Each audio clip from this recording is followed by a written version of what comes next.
Hi. So today I wanted to talk a little bit about what it's like to have a narcissistic parent. I run a Parental Wounds Workshop, and the issues that people are dealing with, maybe their parents had some addiction issues, for whatever reason, people didn't receive the nurturing or the guidance or the protection that they really required.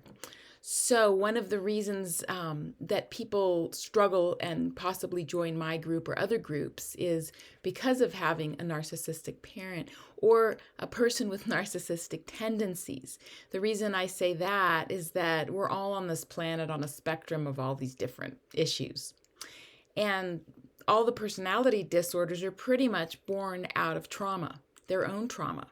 So, on the other hand, parents have a responsibility to step up and get the help they need so they can provide for their children the guidance, protection, and nurturance that children really need.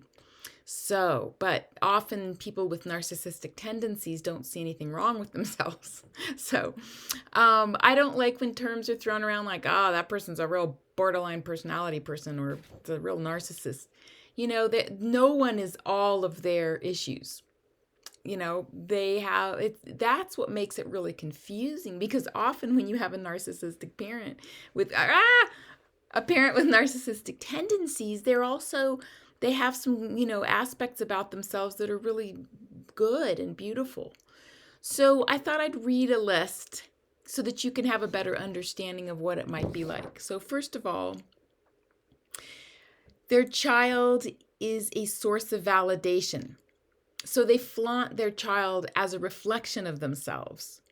So they might brag about your achievements because it reflects well on them. But sometimes they rarely really support you directly. Constantly needing to have the conversation about them. So they can't really ever stay focused on you. It's always redirected to their own experience of themselves. There's some selfish behavior, blaming others for any problems that you may have that may actually stem from their own behavior. Being well liked and important to others, but controlling and harsh when no one is looking. So they might be really harshly opinionated at home and then put up a whole nother front for other people. So that even the friends in your life might be like, gosh, you have an amazing parent. Look what she does in the community. Look what she's done for me. And in the meantime, you may be scapegoated or the one who the parent is really taking out a lot of her stuff on. Poor boundaries. We all can benefit from learning better boundaries. Sometimes boundaries are really hard to do because we disappoint others.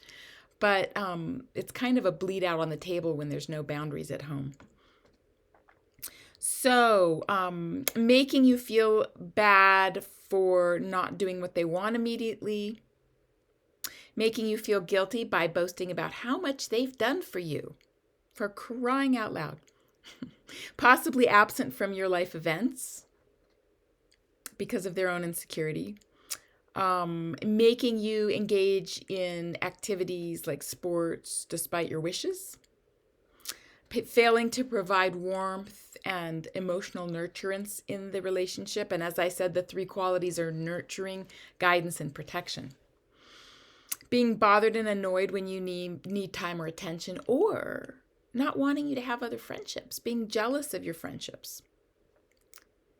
Displaying sudden mood changes and volatile anger, but they shame you for having emotion.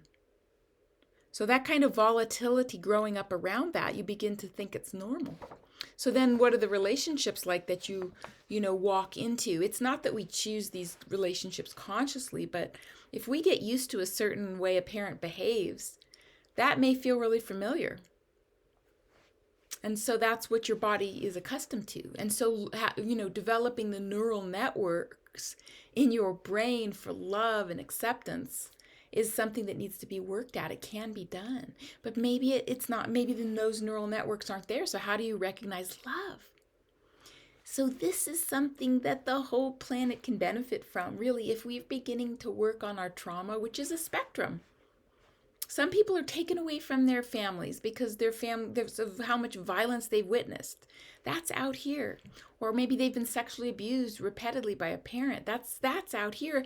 The other end of the spectrum is really dealing with a lot of dysfunction in the family, and it's so confusing. It's like living in a fun house. You're looking in those weird mirrors when you have a parent with narcissistic tendencies, you know? So have compassion for whatever you've been through. And if you're struggling in your life or you're struggling in your relationships, seek the help, you know, especially body-centered therapies like brain spotting or EMDR or Hakomi, you know, really helping your body and physiology catch up to what your brain intends for you is a wonderful thing and can shift our world and the way our world is engaging with, you know, everyone else on it. All the different countries, all the different states of our country. So I have great faith in our species to evolve, but we have to do the work to get there. Okay, take good care.